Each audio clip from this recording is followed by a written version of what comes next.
요나서 4장 1절로 4절. 요나가 매우 싫어하고 성내며 여호와께 기도하여 이르되 여호와여, 내가 고국에 있을 때에 이러하겠다고 말씀하지 아니하였나이까? 그러므로 내가 빨리 다시스로 도망하여 싸우니 주께서는 은혜로우시며 자비로우시며 노하기를 더디하시며 인애가 크시사 뜻을 돌이켜 재앙을 내리지 아니하시는 하나님이신 줄을 내가 알았음이니이다. 여호와여, 원하건대 이제 내 생명을 거두어 가소서. 사는 것보다 죽는 것이 내게 나음이니이다 하니 여호와께서 이르시되 네가 성내는 것이 옳으냐 하시니라. 아멘. 우리 사람이라고 하는 존재는 웃길 일이 있어야 웃지요, 좋아할 일이 있어야 좋아하고요. 그런데 하나님을 사랑하고 하나님께 사랑받는 사람은 웃길 일이 있어 웃는 것이 아니라 모든 일이 웃는 일로 바뀌게 되는 줄로 믿습니다. 제가 지난주에 굉장히 좀 무리하게 좀 강행군을 좀 했는데요. 대전에 우리 모건대학 목회자들 총동문 체육대회가 1년에 한 번씩 이맘때쯤 열립니다. 그런데 이제 코로나 때문에 한 2, 3년을 못 모이다가 이제 목요일 금요일 날로 태풍 때문에 갑자기 옮겨지는 바람에 제가 부탁을 받고 우리 중앙연의 우리 동문들을 책임을 지고 좀 인솔해야 되는 그런 임무를 맡아서 갔다 왔는데, 가서 이제 간만에들 얼굴 보는 것이 이제 큰 즐거움이죠. 어떤 이는 10년 만에 만나는 동역자들도 있고, 어떤 이는 뭐 15년 만에 나타나는, 다들 멀리서 목회하고 외국에 나가 선교사 활동을 하다 보니 연락은 우리가 희미하게 드러나 직접 얼굴을 보기가 쉽지 않습니다.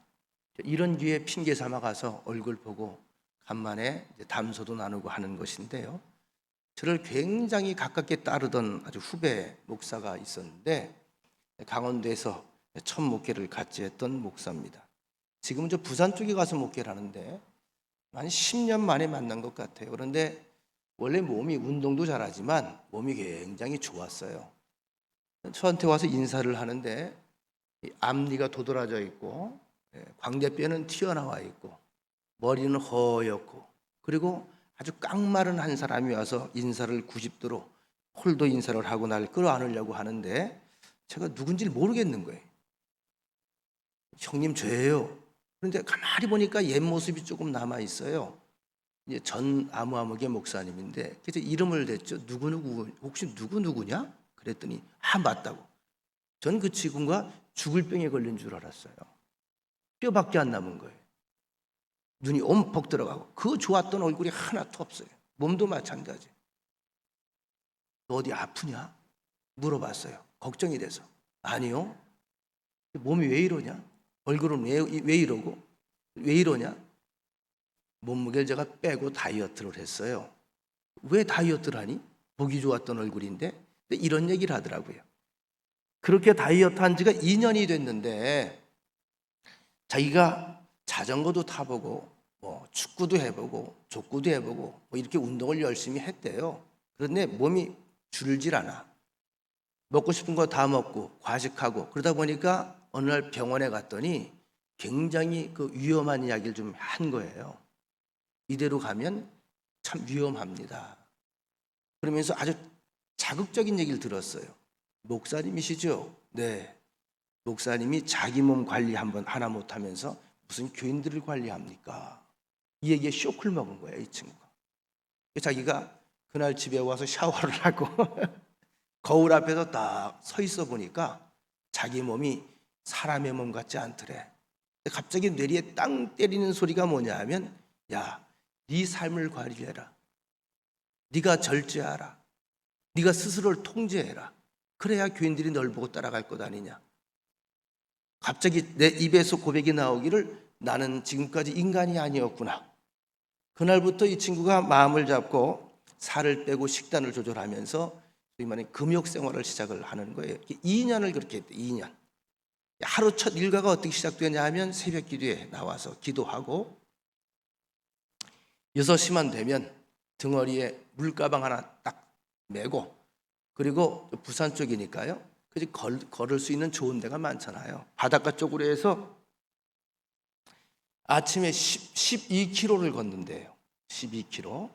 사람이 일반적으로 걷는 것이 1시간에 4km 정도 걷는다고. 좀 빠르면 5km. 그러니까 이 친구가 12km를 걸으니까 12km니까 3시간이 걸려야 되잖아요. 그런데 이걸 1시간 반 만에 끝난다는 거예요. 거의 뛰다시피 하는 거예요. 그걸 2년 동안 주일만 빼고, 주일 예배가 있으니까 매일 거의 하루도 안 빠지고 했대. 혹시 밖에 나갈 일이면 밖에 나가서도 그 시간에 딱 일어나 그렇게 했다는 거예요. 그리고 그 일을 지키기 위해서 밤 9시가 넘으면 핸드폰을 꺼놓는데, 그리고 잠자리에 든다는 거예요. 제가 그 얘기를 들으면서 제가 쳐다보면서 갑자기 존경스러워지더라고요. 근데 그 친구가 더 재미있는 은혜스러운 이야기를 해줬습니다. 형님, 제가 그전에는요 웃을 일이 있어야 웃었는데 이제 그렇게 해서 하나님을 새롭게 만난 것 같고요, 이러니까 몸이 날아갈 것 같아요. 아침이 기다려지고요, 눈만 뜨면요 막 할 일이 없는가, 막 생기가 넘쳐서 에너지가 넘쳐요. 옛날에 몸이 좋을 때보다 이제 지금 마음이 너무너무 가볍고 좋아요. 하나님 날 이렇게 웃게 하셨어요. 근데 죄송합니다, 내가 좀 부끄럽더라고. 나도 조금 더 절제된 생활을 하고 이젠 홀홀 날아가는, 다시 말하면 이 얘기예요. 여러분, 사람이 건강해야 의욕도 생겨요. 건강이 첫째입니다. 근데 이 건강을 만들기 위해서 어떤 삶을 살아가야 되느냐? 밝은 기운을 가지고 살아가야 돼요. 밝은 기운을 어디서 오느냐? 하나님께로부터 오는 것입니다. 그런데 우리가 하나님께서 우리에게 밝은 기운을 날마다 주시고 밝게 살기 원하시고 행복하고 건강하게 살기를 원하는데, 우리 사람은요 자기 세계, 이게 죄와 직결돼서 그렇죠. 자꾸 세상적인 것에 꽂혀서 그 세계에 갇혀 살아요. 그러니까 참으로 아름답고 참으로 행복하고 참으로 통쾌한 그런 세계를 맛볼 새 없이 살아가는 겁니다. 바쁜데 왜 바쁜지 모르겠어요. 19세기에 미국의 유명한 목사님 가운데 한 분이 필립 브룩스라고 하는 목사님이 계신데, 이분이 우리 사람들을 관점과 세계관으로 보면서 크게 세 유형으로 분류를 해 놓았습니다. 그 첫 번째가 뭐냐 하면 낙관주의자인데, 피상적인 낙관주의라는 그런 단어를 썼어요. 낙관주의는 좋아요. 왜? 자꾸 밝게 생각을 해. 미래에 대해서 긍정적으로 보는 거예요. 비관보다 낙관이 나아요. 그런데 이 낙관주의, 피상적인 낙관주의라는 건 뭐냐 하면 대책 없이 긍정적으로 보는 거예요. 다시 말하면 유아기적 사고방식이에요. 아이들도 어때요? 엄마도 오냐 아빠도 오냐 할아버지도 오냐 할머니도 오냐. 그 아이는요 세상이 다 내 것 같은 거야. 그렇죠? 밥 달라면 밥 줘요. 계란 달라면 계란 줘요. 사달라면 사줘요. 자기 세계 안에서 모든 게 다 이루어져요. 그러니까 세상은 살기가 만만한 것이고 참 좋은 것이구나. 세상이 다 나에게 끌려오는구나. 이게 피상적인 낙관주의. 어릴 땐 그렇게 사는 게 좋아요. 밝게 시작하는 게 좋아요. 이제 문제 뭐냐면, 그러다가 조금 장성해 가면서 사춘기를 도래하면서 지나가면서 세상에 만나는 일들이 만만하지 않아요. 친구의 관계도 만만하지 않아요. 공부하는 것도 만만하지 않아요. 그죠? 학교 생활도 만만치 않아요. 모든 게 내 마음대로 막 되질 않아요. 그러니까 많은 장벽에 부딪히는 거예요. 부딪히면서 그 다음에 심하게 실망을 하면 세상에 내 마음대로 되는 건 하나도 없다. 내 바람대로 되는 것도 없다. 내 뜻대로 되는 것도 없다. 이런 세상 내가 살 자신이 없다. 이러면 어떻게 해요? 염세주의자가 되는 거예요. 염세주의자. 그래서 이것이 잘 말하자면 낙관주의와 염세주의가 잘 만나서 조화를 참 이루어야 되는데, 극단적으로 하게 되면 낙관주의, 피상적인 낙관주의는 돈키호테처럼 사는 거고요, 극단적인 염세주의는 극단적인 선택을 하게 되는 거예요. 사는 것보다 죽는 게 낫다. 삶 자체가 고롭고 괴롭다. 이렇게 되는 거거든요. 이게 사실 인생사입니다. 대부분 하나님을 모르고 사는 사람들의 세상이 바로 이 가운데 왔다 갔다 해요. 그 세 번째는 뭐냐? 정말로 리얼, 진정한 의미의 낙관주의자입니다. 리얼 옵티미스트. 이 이야기는 뭐냐 하면 철이 들었다는 얘기예요. 하나님의 능력과 하나님의 지혜와 하나님의 사랑과 하나님의 은혜를 깨달으면서 신앙 안에서 세상을 재해석해가며 하나님의 메시지와 하나님의 섭리를 깨달아가는 겁니다. 그러니까 우린 고백이 다르죠. 지난 날에도 내 뜻대로 살아오는 것이 아니고 우리는 모두 다 하나님의 은혜로 살아왔습니다. 이 고백이 여러분들의 고백이 되시기를 바랍니다. 자, 이 고백으로 바뀌는 거예요. 내 힘으로 해온 줄 알았어요. 내 능력으로 해온 줄 알았어요. 내가 뭔가 이룬 줄 알았어요. 아니에요. 돌이켜보니 하나님의 눈으로 바라보니 하나님이 참아주셨고 하나님께서 도와주셨고 하나님께서 베풀어 주셨고 하나님께서 열어주셨어요. 때론 과거에 내가 심하게 아픈 그런 과정을 겪었다 할지라도 돌이켜보니 그때는 원망을 했는데 지금 돌이켜보니 그 과정을 통해 하나님은 또 다른 나를 만들어 오셨다는 거죠. 제가 조금 전에 서두에 말씀드렸던 전 아무개 후배 목사님의 이야기가 똑같은 얘기예요. 그의 인생은 번 어게인 됐다는 거예요. 번 어게인. 새롭게 태어났다는 거예요. 그동안에 쭉 목회해 왔거든요. 근데 모든 스케줄을 바꾸는 거예요. 날아갈 것 같다는 거죠. 그리고 고백이 나와요. 하나님의 은혜가 뭔지 이제 알았습니다. 이젠 죽어도 여한이 없습니다. 이제껏 하나님의 능력과 하나님의 지혜 안에서 내가 살아오는 것을 확실하게 인정합니다. 인정을 하니까 어떤 소망이 생기느냐? 앞으로의 세계도 역시 하나님의 능력이 함께 하실 것이고 하나님의 지혜와 하나님의 은혜 가운데 나는 살아가게 되리라. 이런 고백이 나오는 거예요. 그래서 삶의 자세가 달라지죠. 그러니까 신앙 안에서 낙천주의자가 되는 거예요. 근거가 내가 아니에요. 내 삶의 배경이 아니에요. 내 스펙도 아니에요. 내 신분도 아니에요. 그 근거는 어디에 있다고요? 하나님의 사랑받는 자라고 하는 그 고백에서부터 시작되는 거예요. 모든 것을 다 하나님께 위탁하고 나는 그 안에서 자유하며 하나님께서 내게 주시는 것을 깨닫고 마음껏 누릴 줄 알고 찬양할 줄 아는 것. 제가 조금 아까 특송을 잠깐 보면서 참 저도 그게 버릴 수가 없나 봐요. 막연한 꿈 같긴 해요. 제가 이제 은퇴를 하게 되면 목회하다가 한 10여 년 남았습니다만 제가 하고 싶은 게 몇 가지가 좀 있어요.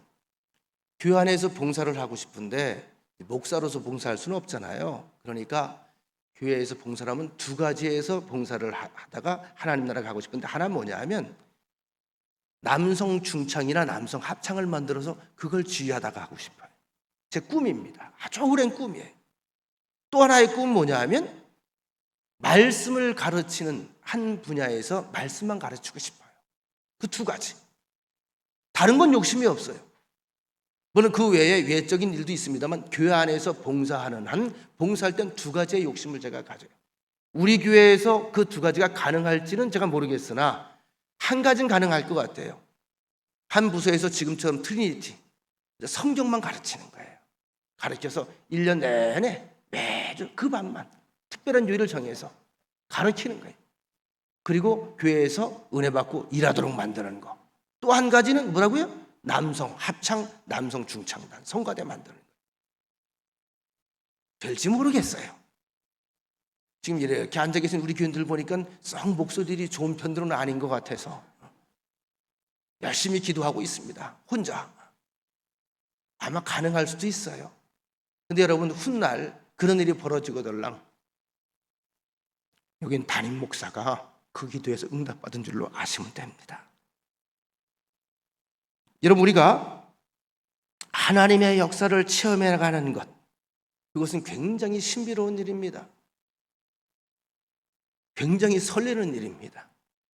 그러니까 그 속에 생기가 생기겠죠. 용기가 생기죠. 체험이 있죠. 결국 어떻게 해요? 그 삶은 확신 속에 살아갈 수밖에 없습니다. 이것이 하나님이 바라는 하나님을 믿는 자녀들의 모습이다. 확신이 없으면 연약해져요. 흔들려요.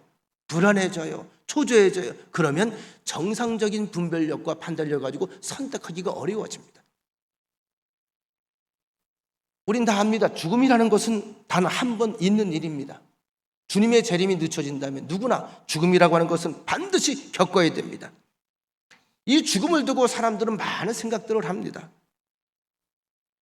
모든 것의 해결이 죽음에 있다고 생각하고 모든 것의 종결도 죽음에 있다고 생각하는 사람들이 참 많습니다. 그래서 조금만 고통스럽고 조금만 내 마음대로 되지 않고 조금 견디기 어려우면 죽으면 되지. 그죠? 죽으면 되지.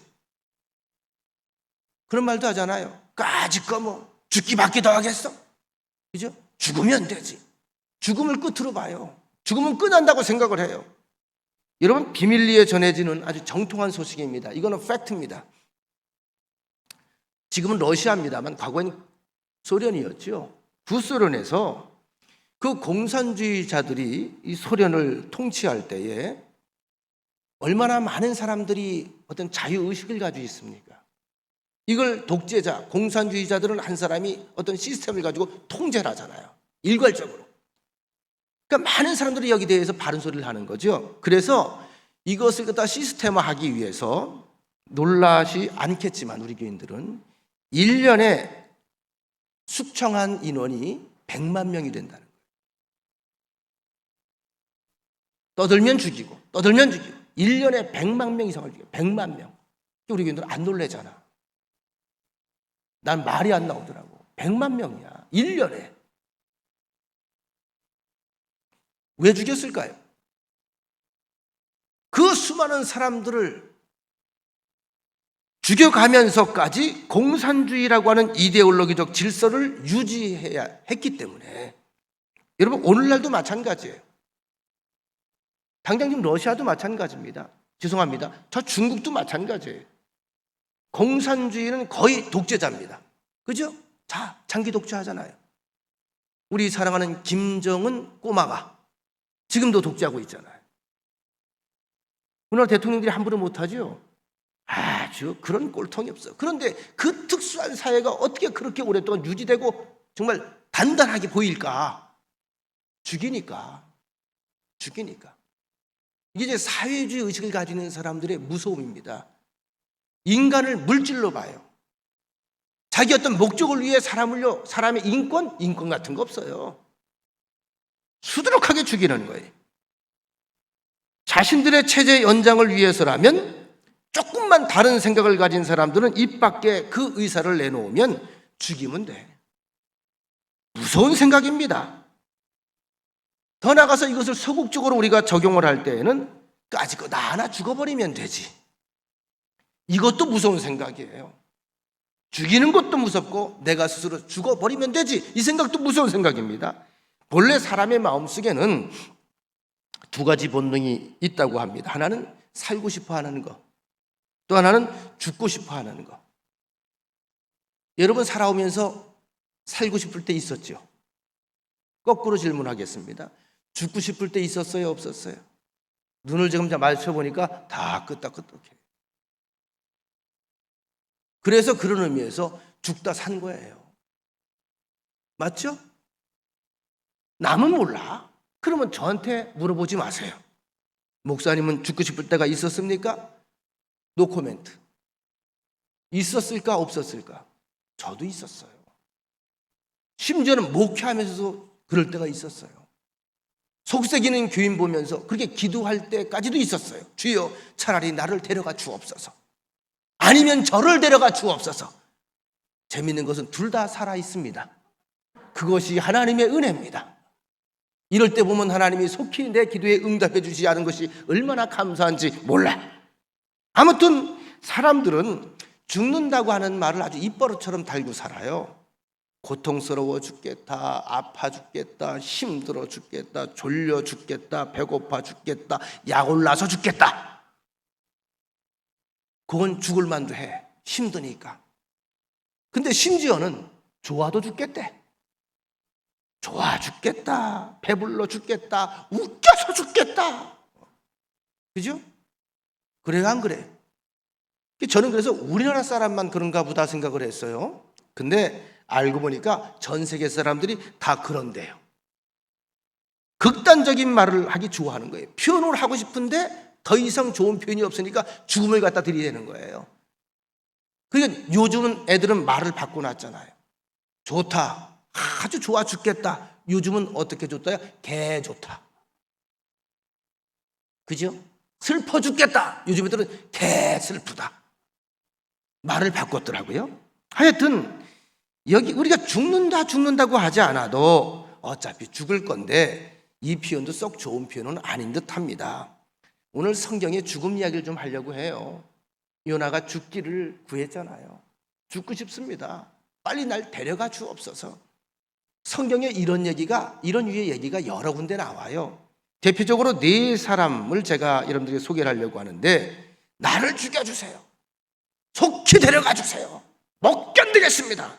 첫 번째 사람이 성경에 지혜서에 등장하는 욥이라는 사람입니다. 욥은 동방에서 불려지는 의인이었고 큰 거부였습니다. 근데 하루아침에 비참한 신세가 됩니다. 도적들에게 재산을 다 약탈당하고 자기가 사랑하고 아끼고 그리고 굉장히 위로를 삼았던 10남매가 있었는데 10남매가 다 죽었어요. 하루아침에 죽었어요. 이젠 곁에 하나밖에 없는 아내가 있습니다. 아내가 이 모습을 바라보면서 욥을 저주합니다. 이런 바보야, 이런 멍청아, 이러고도 하나님을 찬양하고 이러고도 하나님께 기도하고 이러고도 하나님을 향해 감사하고 이래도 하나님의 이름이 불려지냐? 에라, 이런 모질이야, 찌질이야. 너 혼자 이래다 뒤져버려라. 그리고 갔어요. 설상가상으로 보면은 큰 악창이 났어. 욕창이 난 거죠. 흔대가 생기고 가렵고 그 등 긁어줄 사람도 옆에 없는 거예요.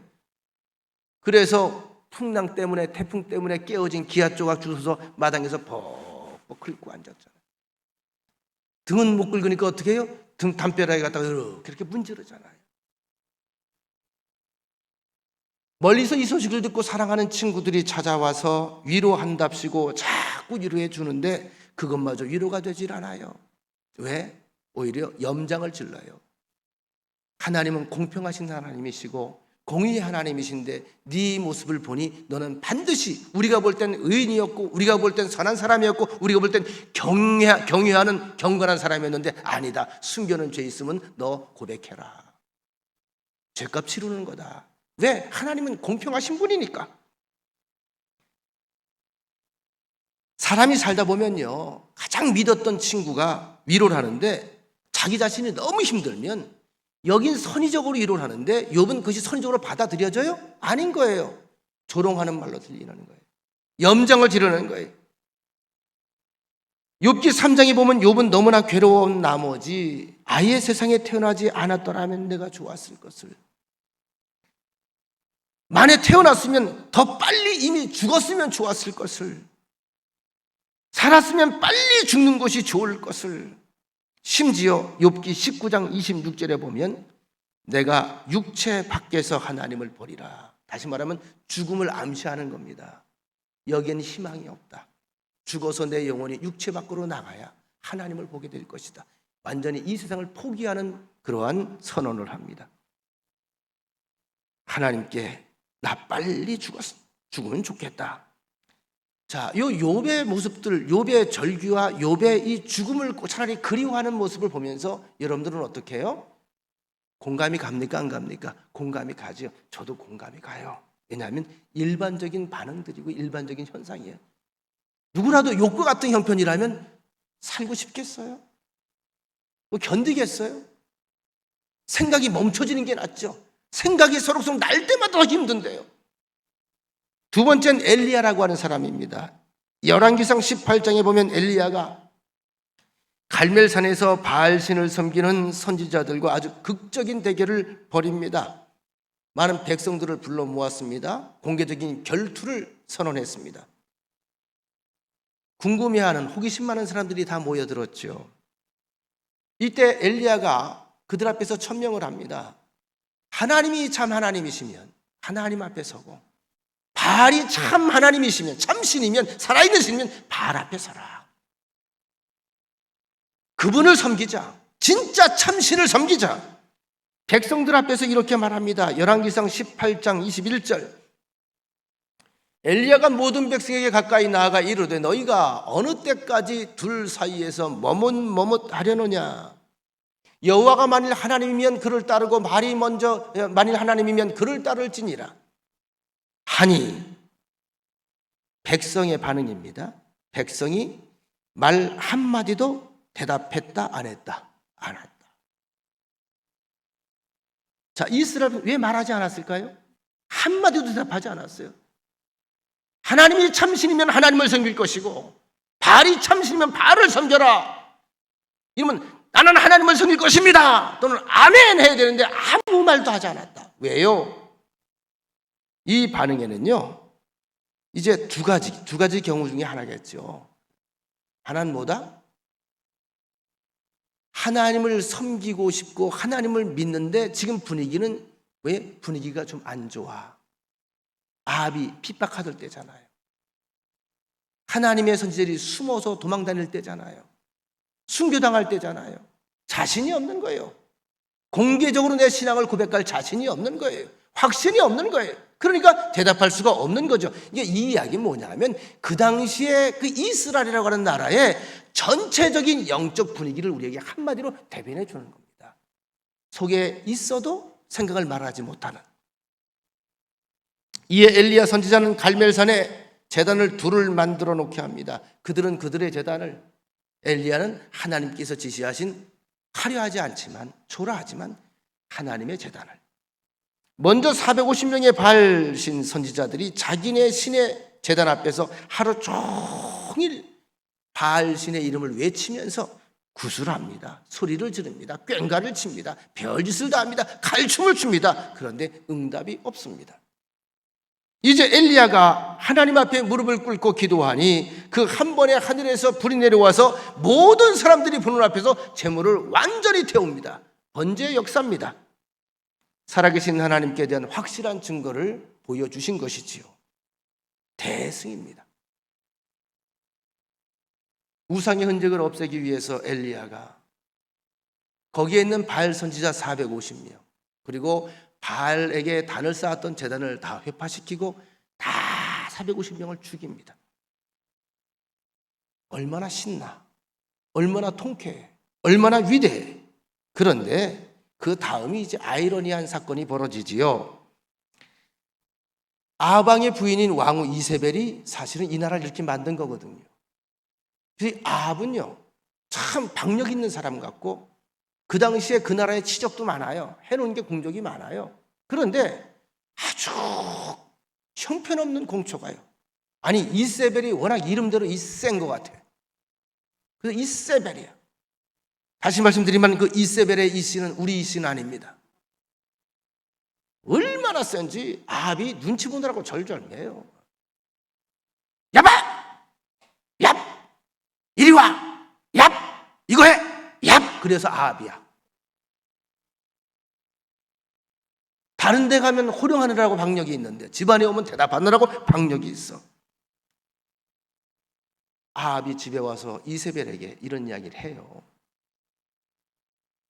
그래도 아합의 속에는 신앙의 흔적들이 있었거든요.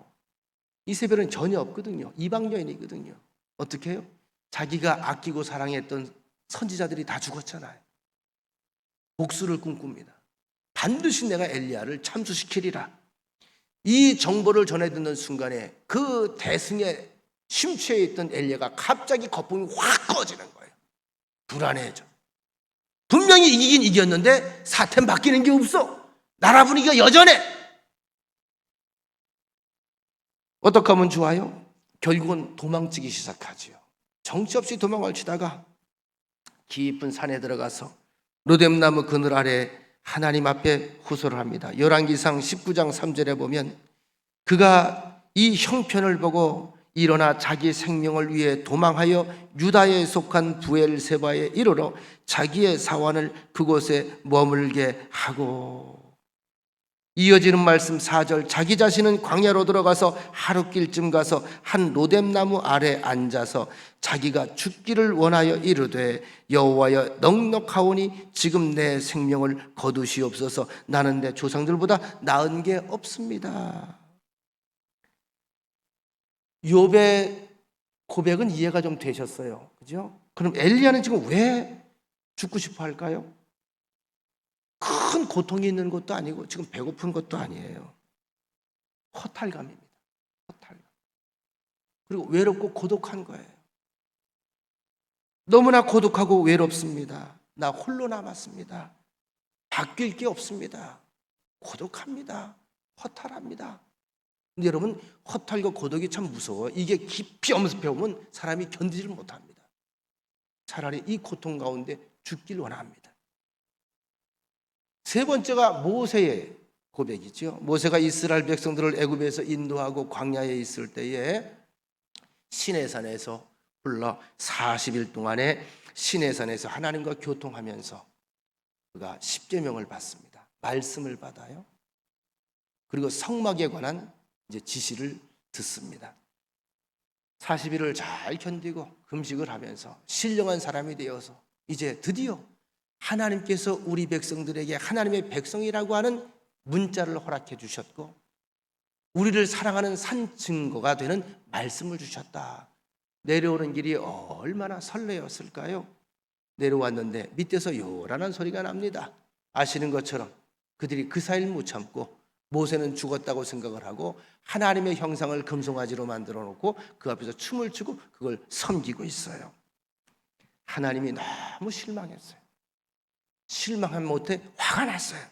그래서 이렇게 말씀하고 계십니다. 출애굽기 32장 9절 10절 여호와께서 또 모세에게 이르시되 내가 이 백성을 보니 목이 뻣뻣한 백성이로다. 도대체 굽을 줄 모르는구나. 겸손할 줄 모르는구나. 받아들일 줄 모르는구나. 굳어버렸구나. 그런즉 내가 하는 대로 두라. 내가 그들에게 진노하여 그들을 진멸하고 너를 큰 나라가 되게 하리라. 다시 말하면 이것들 수백만 명 지금까지 참고 내가 번성하게 해서 위대한 그 민족을 만들고 약속을 지금 그들에게 보여주려고 하는데 야, 이 정도면 내가 대안이 없다. 이게 대안이 없다 말이. 답이 없다.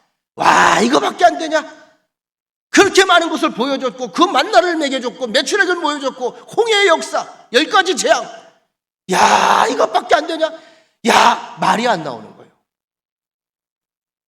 그때 하나님이 우리 단어를 아셨으면 아마 성경에 그렇게 썼을 것 같아. 헐. 말이 필요 없잖아. 헐. 더 이상 말이 필요 없어. 할 말이 없어. 모세에게 선언하는 거예요. 다 죽이겠다. 쓸어버리겠다. 다시 말하면 손 띄겠다. 여러분 기억하세요. 하나님이 손 띄면 죽는 거예요. 지금도 여러분들이 숨 쉬고 호흡하고 있는 것은 하나님께서 손을 내게 대고 있기 때문에 숨을 쉬는 줄로 믿습니다. 뛰겠다는 얘기는 책임지지 않겠다는 거거든요. 그러면서 모세에게 말합니다. 차라리 내가 너를 통해서 새로운 역사를 써가리라. 그런데 여러분 같으면 어떻게 하겠어요? 나는 잘 되게 해준대요. 나는 나를 통해 새로운 가문을 만들어준대요. 그러면 여러분도 어떻게 하겠어요? 안 됩니다 그러겠어요? 할렐루야 그러겠어요?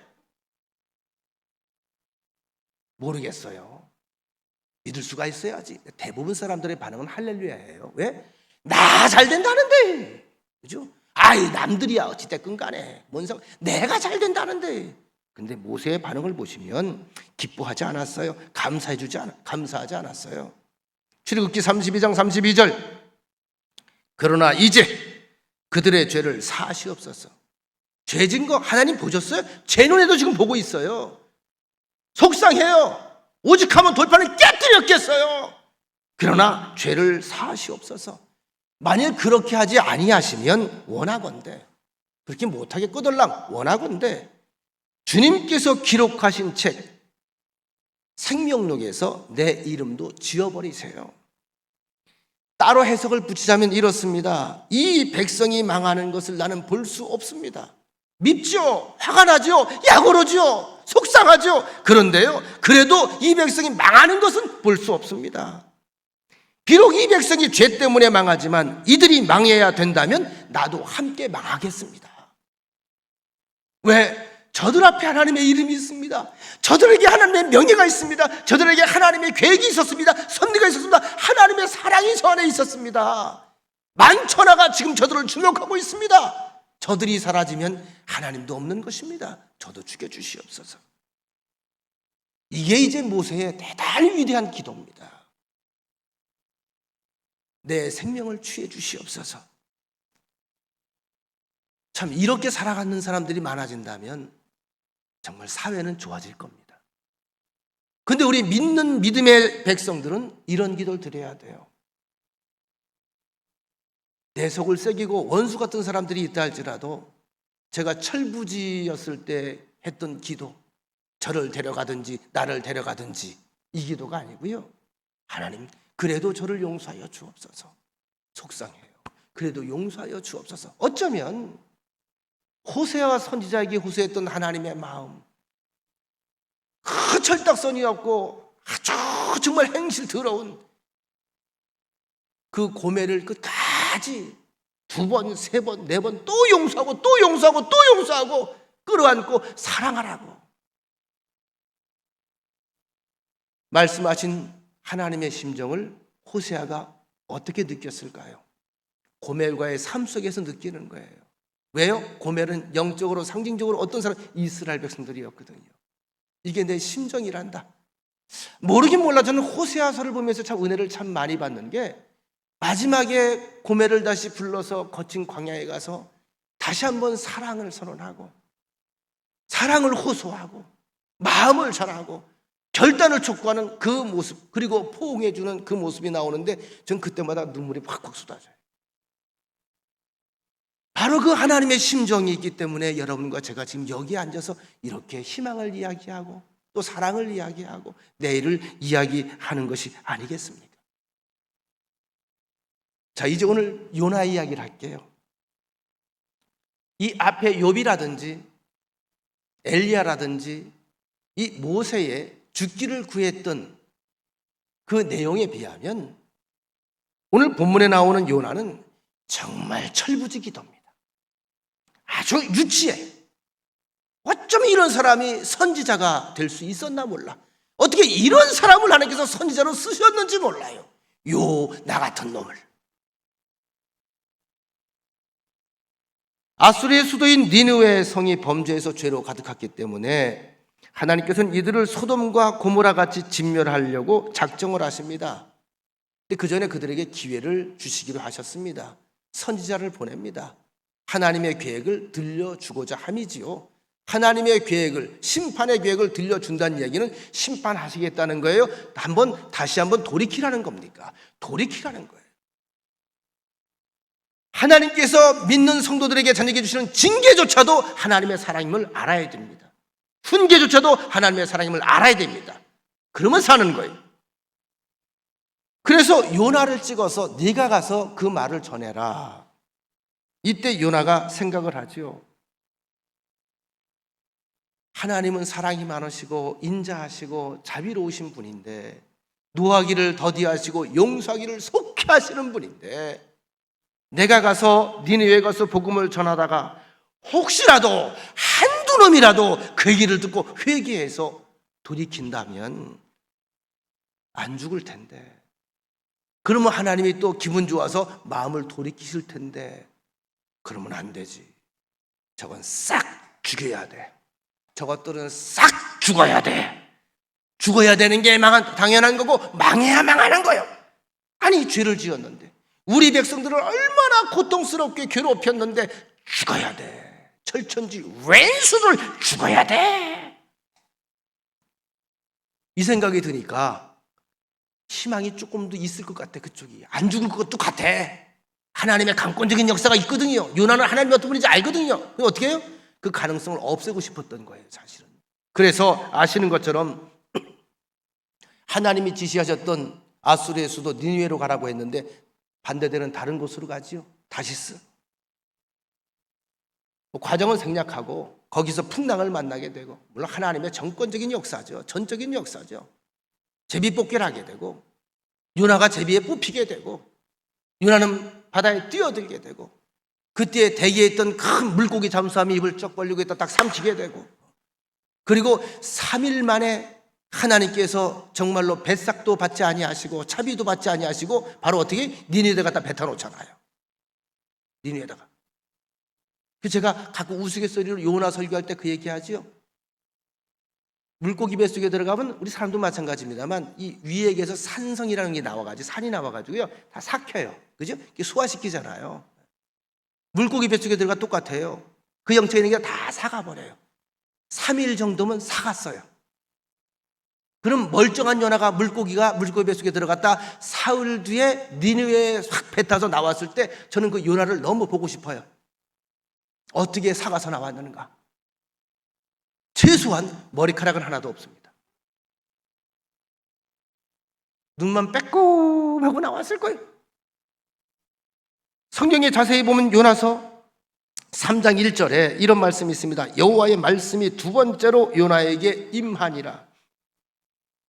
니느웨 성에 가 있는 요나에게 하나님께서 두 번째로 말씀하셨다. 이 두 번째 말씀하셨다는 것은 둘 중에 하나입니다. 하나는 뭐냐면 하나님이 두 번 반복해서 말씀하셨다는 거 아니겠어요?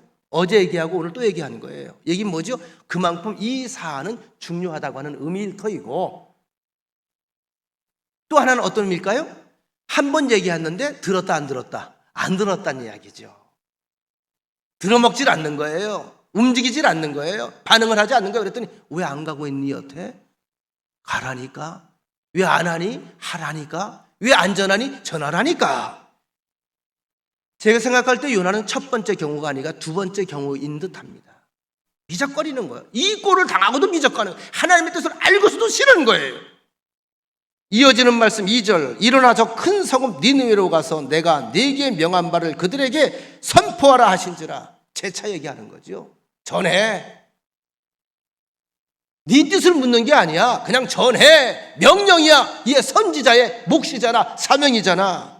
할 수 없이 요나는 니느웨 성에 가서 복음을 전합니다. 근데 우리가 보통 사람을 전도하려면 그 사람을 만나서 밥도 좀 먹고 마음도 좀 사고, 그죠? 마음도 좀 열게 만들고, 그리고 또 말로 설득도 하고 설명도 하고 이러지 않습니까?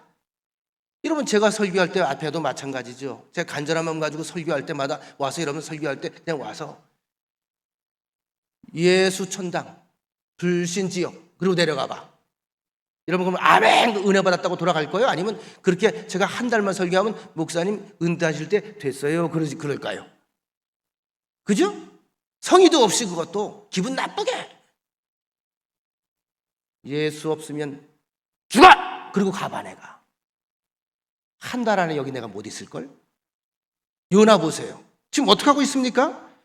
제가 이 얘기를 하려고 그래요. 3장 4절. 자, 니느웨 성에 들어가 복음을 전하긴 전해요. 마지못해 가요. 한번 읽어볼까요? 요나서 3장 4절 시작. 요나가 그 성읍에 들어가서 하루 동안 다니며 외쳐 이르되 40일이 지나면 니느웨가 무너지리라. 자, 딱 하루 동안 다녔어. 하루 동안. 마지못해 하루 동안.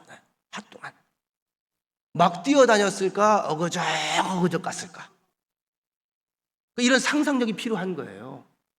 그럼 말은 크게 했을까? 중얼중얼 했을까? 들으려면 들고 말려면, 왜? 요나의 마음엔 이것들은 죽어야 되고 망해야 되니까 안 듣는 게 나. 근데 왜 지금 떠들고 있어? 하나님이 하라니까 하는 거예요. 뭐라고 떠들었다고요? 40일이 지나면 무너지리라. 40일이 지나면 무너지리라. 아이, 더럽게 힘드네. 물 한 잔 마시고 앉아있다가 일어나서 40일이 지나면 무너지리라. 아이씨, 싫어. 40일이 지나면 무너지리라. 이렇게 한 거예요. 그럼 어때요? 여기에 지금 뭐 요나의 마음이 묻어 있을까? 안타까움이 있을까? 그죠? 뭐 절박함이 있어? 없어? 지금 전혀 없어요. 그런데 말입니다. 이게 웬일이에요? 필연코 망할 거예요. 한편 요나의 마음엔 이 계산이 있었을 것 같아. 내가 기도하면서 물어봤어. 그렇게 말하면서도 이 정도면 망할 것이다. 왜? 들은 놈도 없을 텐데 뭐. 내가 미추왕이라고 할 텐데 뭐. 니들은 망하는 거야. 쌤통이다. 망할 것이다. 내가 망하는 걸 보고 박수를 치리라. 이러고 있었단 말이에요. 그런데 이게 웬일이야. 이스라엘 백성들이, 아니 이 아수르의 백성들이 요나의 중얼거림에 한두 사람이 귀를 기울였는지, 이 성령의 역사지 뭐예요. 갑자기 그 성에 회개운동이 말도 안 되는 되는 사건이야. 이거는 말도 안 돼. 진짜 말도 안 돼. 내가 성경을 읽으면서도 말이 안 돼, 이거는. 그런 일이 벌어지는데 온 백성들이 회개를 하는 거예요. 하나님의 이름을 불러요. 아이, 세상에. 회개했습니다. 하나님께서 이것을 긍휼히 여기셔서 진노하시고 진멸하시기로 하신 것을 이제 거두셨습니다. 망했어, 안 망했어? 안 망했죠. 그 이야기가 요나서 3장 6절로 10절의 이야기가 쭉 나와요. 자, 이제 본문 들어가면서 정리합니다. 성읍에서 회개운동이 벌어졌습니다. 할렐루야 소리가 나옵니다. 우는 통곡 소리가 나옵니다. 회개하는 소리가 나옵니다. 심지어 소수의 사람들을 통해 찬양하는 소리까지 들립니다. 그 먼 이방 땅에서. 그런데 아이러니하게도 요나가 화를 냅니다. 요나가 매우 싫어하고 성내며. 참, 아주 화가 나요. 극대노야, 극대노. 화가 막. 기분 되게 나빴어요. 그래서 성경의 오늘 본문에 보면 1절 요나가 매우 싫어하고 성내며, 2절 여호와께 기도하여 이르되, 뭐 이렇게 표현을 해놓고 있지만 그 내용을 보니까 내가 이게 기도한 거예요, 덤빈 거예요? 이거 기도한 거 아니에요. 덤빈 거예요. 하나님한테 승질 나갖고 참지 못해가지고 하나님께 대드는 거예요. 지금 성경이니까 기도했다고, 이거 기도한 거 아니야. 대드는 거예요. 그냥 뭐라고 대들었어요? 내 그럴 줄 알았다. 그래, 하나님은 자비하시다. 그래, 하나님은 자비하셔. 하나님 자비하시죠? 노하기를 더디하시죠? 인내가 크셔서 뜻을 돌이키시죠? 모든 만민을 다 똑같이 사랑하시죠? 이렇게 기도한 거예요. 응? 내가 이럴 줄 알아서, 내가 혹시 만에 하나 이런 일들이 벌어질까 봐 내가 니느웨로 안 가고 다시스로 가려고 했던 거 아닙니까? 보세요. 우리 하던 대로 보세요. 가장 우려했던 최악의 사태가 벌어지잖아요. 저것들이 다시 살잖아요. 안 망하잖아요. 하나님을 찬양하잖아요. 그럼 하나님 쟤들 사랑할 거죠? 이 꼴을 보노니 난 죽는 게 낫습니다, 이 얘기야. 남 얘기가 아니고 여러분들 얘기 아니에요? 여러분, 죽겠다는 말도 여러 가지 아니에요? 아니, 죽을 놈이 사는데 그걸 잘됐다 그러고 위로하고 격려해야 되는데, 남이 살 수 있게 된 것이 잘된 것인데 지금 뭐예요? 못 견디겠다는 거예요. 저거 잘 되는 거, 저거 잘 되면 안 된다는 거예요. 이유가 어디 있어요? 이유는 있어요.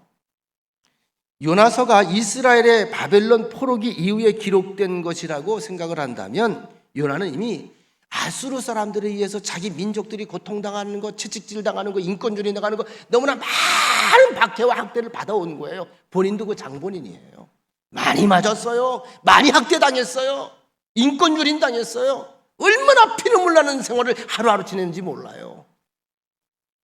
그 마음속에 그들은 죽어야 돼요. 심판당해야 돼요. 하나님께 천벌받아 마땅해요. 다시 말하면 과거 지향적인 생각에서 벗어나지 못하고 있는 거죠. 어쩌면 우리는 이런 요나의 민족적인 감정을 잘 이해할 수도 있어요. 우리는 얼마나 외세에 많은 침략을 받은 나라입니까? 그렇죠? 어쩌면 그 흔적 때문에 자율적으로 사실은 우리나라가 하나가 되지 못하고 남북이 나눠져서 이런 아픔을 아직까지 겪고 있어요. 역사의 아픔 속에 우리 이것을 지금 눈으로 현실에 마주 대하고 있습니다. 여러분, 우리가 스스로 나눠놨어요? 아니면 다른 세력에 나눠졌어요?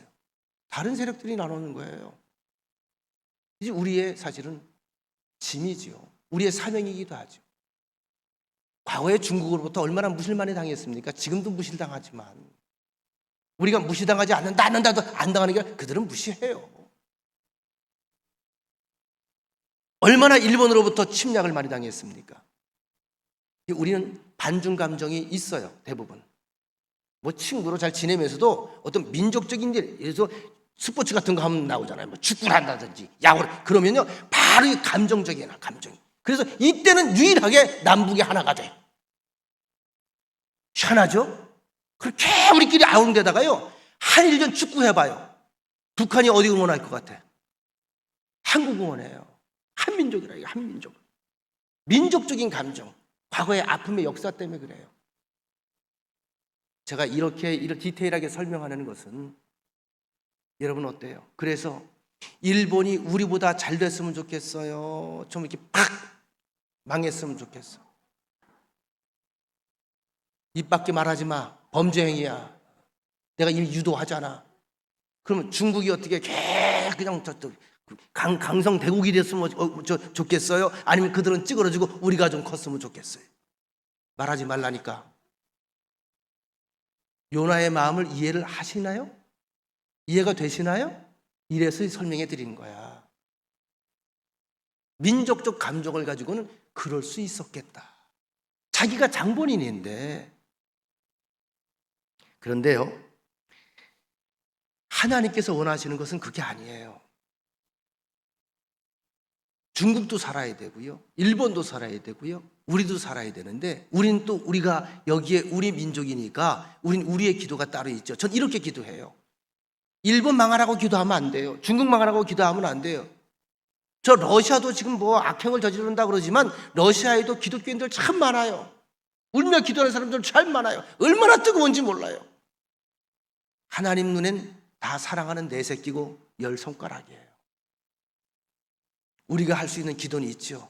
하나님, 우리가 더 잘 돼서, 더 흥왕해서 저들보다 더 많은 베품과 섬김의 일에 앞장서게 하옵소서. 왜 기도를 할까요? 이건 하나님이 기뻐하는 기도예요.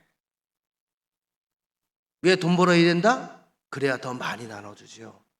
여러분이 잘 되어야 된다? 그래야 더 우리가 많이 섬기죠. 여러분들이 나눠주고 여러분들이 섬기는 그 자리가 뭐예요? 하나님 나라의 복음이 함께 확장되어 나가는 그런 귀한 세계가 되는 줄로 믿습니다. 그래서 여러분, 이 요나라고 하는 사람은 지금 치명적인 약점이 하나가 뭐냐 하면 아주 왜곡된 전형적인 선민의식을 가지고 있었기 때문에 그래요. 이게 이제 구약시대 선지자들의 잘못된 의식이었거든요. 이걸 하나님이 깨뜨리거든요. 우리는 하나님의 백성이다. 선택받은 하나님의 선민이다. 이 나라는 하나님의 세우신 하나님의 나라다. 하나님의 성전이 있는 곳이다. 그러니 왜? 우리는 하나님 백성이다. 너희들은 다 뒤져보는 이방 사람들이다. 이 의식이 깨져야 돼요. 이걸 누가 깼어요? 예수님이 깨신 거 아니겠습니까? 바울이 깬 것 아니겠습니까? 본래 하나님의 마음을 우리에게 전해준 분이 예수입니다. 모든 누구든지 예수를 믿는 자마다 구원을 받게 될 것이요. 조금만 우리가 깊이 생각해 보면 애초에 지들만 이 땅에 있었습니까? 아니에요. 아담과 하와의 후손들이에요. 거기서 다 나가는 거예요. 사람은 포기해도 하나님은 포기하지 않는다. 말씀 정리합니다. 탈무드에 이런 이야기가 나옵니다. 어떤 좀 나이가 지긋지든 성자 한 분이 홀로 어디 갈 길을 가면서 광야를 지나고 있는데 도중에 뜻밖의 두 젊은 사람을 만나서 합류를 하게 됩니다. 그러니까 뭐 심심하지 않고 얘기도 하니 얼마나 즐거워요. 이런저런 얘기를 하면서 지루하지 않게 걸어가는데 가만히 보니까 얘기를 하다 보니까 이 두 젊은 친구 가운데에 한 사람은 욕심이 너무 많아. 욕심이. 그냥 욕심, 세상을 차지하려고 하는 욕심으로 가득 차 있어. 또 한 친구 보니까 시기 질투가 너무 많아. 그래서 쳐다보면서 이 성자가 참 딱한 인생을 살아가는구나. 어느덧 하루가 해질녘이 되니까 니웃니웃 해가 지느려고 하는데 이 성자가 두 사람이 자기와 함께 만나서 걸어간 것도 인연이고 고맙기도 하고 그동안에 정도 들고 그래서 이렇게 말을 했다고 해요.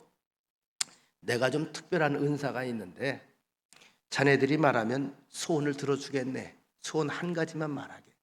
그 정도 은사가 내게 있다네. 그런데 딱 한 가지만 말해야 하네. 그리고 한 사람이 소원을 말하면 옆에 사람에겐 그 2배가 가네. 그러니까 한 사람이 누가 먼저 말하든지 한 사람이 말을 하면 그 옆 친구에겐 2배가 그 소원이 복으로 가네. 누가 말할 건가? 그런데 순간 두 사람 사이에는 정적이 흐르는 거예요. 정적이. 여러분들이 그 두 사람 중에 하나라고 생각을 해보세요. 정적이 흐르는 거예요. 정적이. 처음 말한 사람은 하나를 받고 그 다음 사람은 배를 받으니까 누가 먼저 말을 해야 되네. 말하는 사람은 하나를 받고 말하지 않은 사람은 2배를 받아. 이 사람들이 말을 안 해. 설명을 해드릴까 말까. 욕심 많은 사람은 내가 더 많이 받아야 되는, 내가 말하면 얜 2배니까 하기 싫은 거야. 시기 질투 많은 사람은 내가 하나를 말하면 얘가 2개를 받았는데 그건 못 견디겠어. 질투가 나서. 그래서 말을 못 하는 거야. 그렇게 시간이 흘러서 드디어 성자와 헤어질 시간이 됩니다. 이제 더는 시간이 없어요. 그래서 성자가 말합니다. 이제 딱 5초 주겠네. 내가 더 이상 머물 시간이 없네. 가야 하네. 그랬더니요, 욕심 많은 사람이 시기 질투 많은 사람에게 협박을 하기 시작합니다. 목덜미를 잡으면서 너 이 새끼 빨리 말 안 해? 말 안 하면 죽여버릴 거야. 그랬더니 이 시기 질투 많은 사람이 뭐라고 소원했는 줄 아세요? 다급하니까 내 눈 하나 빼주세요. 그 정도 웃는 걸 보니까 아직 못 알아듣네. 그 옆에 사람이 그러니까 순간 어떻게 해요? 눈이 2개가 빠진 거지. 좀 여기까지는 가지 않고 웃었으면 참 좋을 뻔했어. 왜 이런 얘기가 탈무드에 나오느냐? 이것이 인간의 죄악성이라는 거예요. 여러분 어떻게 공감이 조금 가요? 전혀 나하고 다른 얘기예요. 질문하지 않겠습니다. 뭐 보이겠어요? 한자 가운데 종록자 불견산이라는 단어가 있는데, 사슴을 보고 사냥하기 위해 따라가는 사람은 산을 보지 못한다. 무슨 얘기냐면요, 사냥꾼이 산에 올라가서 사슴을 만났어요. 사슴이 들고 뛸 거 아니에요. 그걸 잡기 위해 그걸 따라가요. 오직 사슴만 쳐다봐요. 이 사람 위험해 안 위험해? 왜 위험해? 낭떠러진 줄 모르고 뛰어가는 거예요. 그래서 결국은 죽게 된다는 거예요. 이게 우리 인생사라는 거예요. 하나님 모르고 하나님 떠나 사는 사람들의 시각, 관점. 요나가 지금 정신 못 차리고 있습니다. 우리 민족은 잘 살아야 되겠고, 우리는 잘 살아야 되겠고, 나는 잘 살아야 되겠고, 그 밖에 다른 이방 사람들은 다 망해야 된다는 것. 근데 그 사람들이 구원을 받고 하나님의 사랑을 받는다니까 이건 정말 못 견디겠다는 거예요. 그래서 본문의 3절 말하죠. 여호와여 원하건대 이제 내 생명을 거두어 가셔서 차라리 사는 것보다 죽는 것이 내가 낫습니다. 여기에 문제가 있죠. 이 극단적인 단어 참 조심해야 돼. 이게 죽을 일이에요? 왜 이렇게 죽을 만큼 싫은데요? 그들이 잘 되는 게, 죽었다 산다는 게 뭘 그렇게 크게 자기가 고통스러워할 일입니까? 이 극단적인 용어는 좋지 않아요. 저도 인터넷 기사에서 읽었는데 애들 공부도 마찬가지예요. 어떤 부모가, 우리나라 그 부모들 학구열이 대단하잖아요. 원하는 대학 입학을 못할 바에는 차라리 나가 죽어라. 너 죽을 각오로 가. 죽을 각오로 시험 쳐. 그랬더니 자식이 시험 치르고 집에 들어오는 날에 안 들어오더래요. 연락이 왔어요. 뛰어내렸어요. 유서가 나왔어요. 어머니 효도하는 마음으로 죽습니다. 어때요? 죽인 거예요. 여러분, 생명을 함부로 거는 게 아니에요. 생명은 도박이 아니에요. 이게 다 기도가 돼.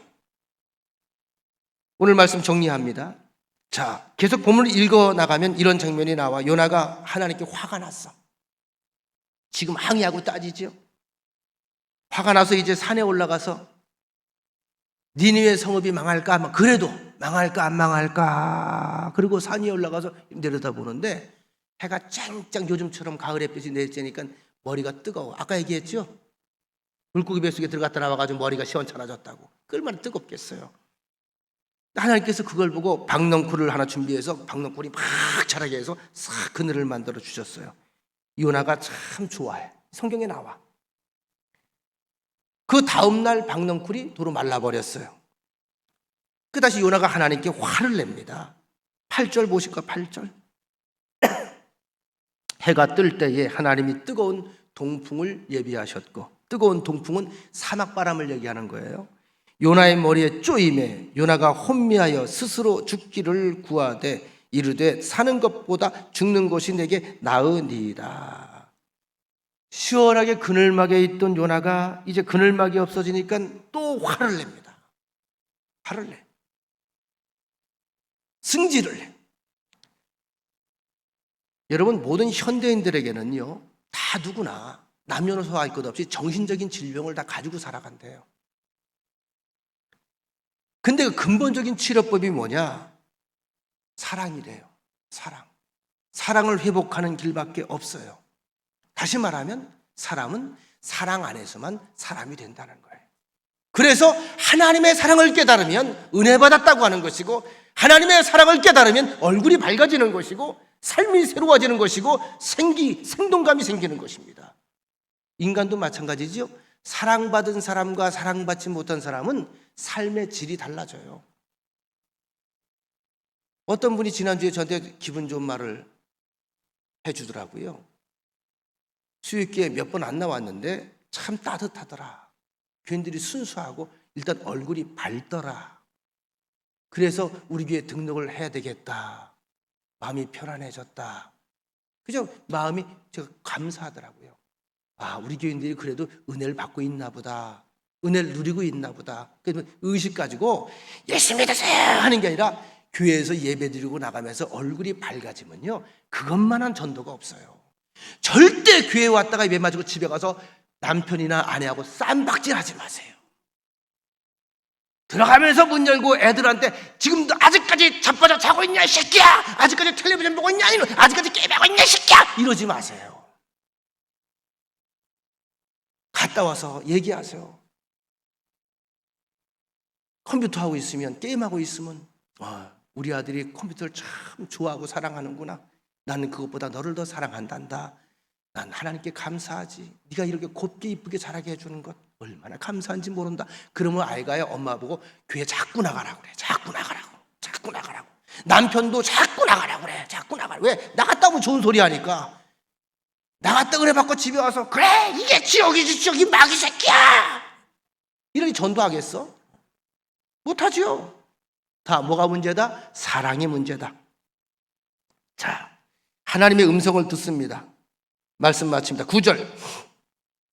하나님이 요나에게 이르시되 네가 이 박넝쿨로 말미암아 성내는 것이 옳으냐? 너 왜 그러냐? 해가 뜰 수도 있고 질 수도 있고 그늘이 질 수도 있고 해가 뜰 수도 있는 거지 왜 나한테 매사에게 투덜거리냐? 이렇게 말씀하시니 요나가 뭐라고 대답했습니까? 내가 성내어 죽기까지 할지라도 옳으니이다. 지금 이게 살겠다는 거예요? 죽겠다는 거예요? 요나가 막 나오는 거예요. 제가 우리 표현대로 해볼까요? 너 지금 네가 하는 게 옳다고 생각하냐?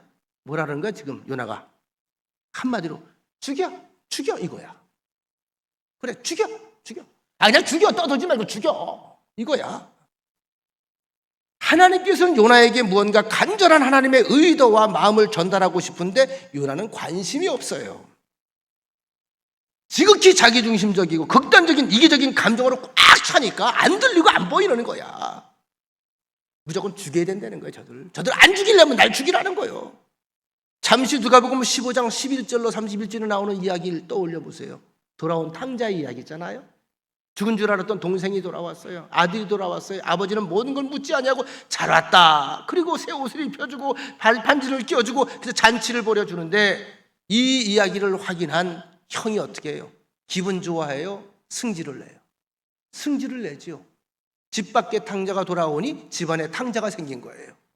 요나는 바로 집안의 탕자예요. 여러분, 우리가 지금 무엇 때문에 고민을 합니까? 결론입니다. 사람은 사랑으로 사는 겁니다. 사랑할 때 사람이 돼요. 사랑할 때 힘이 생겨요. 사랑할 때 모든 질병이 치료가 됩니다. 그래서 하나님은 사랑이신 겁니다. 협소한 생각 내려놓고 질투시기 내려놓고 하나님 앞에 우리가 돌아가서 하나님의 마음을 우리가 품을 때에 난 비로소 모든 것이 회복되는 새 삶을 살게 된다. 기독시인 윤동주의 서시라는 시가 있지요. 아주 유명한 시입니다. 죽는 날까지 하늘을 우러러 한 점 부끄러움이 없기를. 잎새에 이는 바람에도 나는 괴로워했다.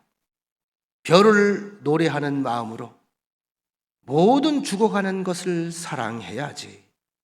그리고 나한테 주어진 길을 걸어가야겠다. 오늘 밤에도 별이 바람에 스치운다. 하나님의 심정이 느껴지지 않으시는지요?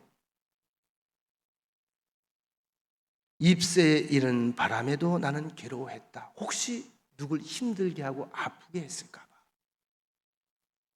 봐. 이것이 하나님의 심성입니다. 하나님, 당신이 아픈 건 견디겠는데 자녀가 아픈 건 못 견디는 거예요. 그래서 그 사랑 때문에 여러분과 제가 지금 여기에 있고 우리에게 희망이 있고, 그래서 하나님은 또 우리를 바라보면서 새로운 희망을 가지고 오늘도 웃기를 바라십니다. 다시 말씀드립니다. 여러분들이 하나님을 향하여 활짝 웃으면 하늘에서는 호탕한 하나님의 웃음이 우주를 덮습니다. 밝게, 즐겁게, 사랑으로 가득 찬 그런 인생 살아가시기를 축원합니다. 좋으신 하나님, 깨끗한 마음으로 마음을 활짝 열고 하나님 마음으로 돌아가서 하나님께서 사랑하신 자를 내가 사랑하고 하나님께서 용서하신 자를 내가 용서하고 하나님께서 기뻐하신 바를 내가 기뻐하기를 원합니다. 하나님의 마음이 있고 하나님의 기대가 있는 곳에 연약하지만, 아주 지극히 연약하지만 우리의 마음이 있고 순종이 있고 확신이 일어나는 놀라운 역사를 허락하여 주옵소서. 그 마음으로 돌아갈 때에 우린 정말 인간다운 삶, 아름다운 삶, 행복한 삶을 통해 하나님을 더 웃음짓게 할 수 있사오니 우리의 삶을 지켜보시는 하나님의 입에서 미소가 끊어지지 아니하는 축복을 허락하여 주시옵소서. 예수님의 이름으로 기도합니다. 아멘.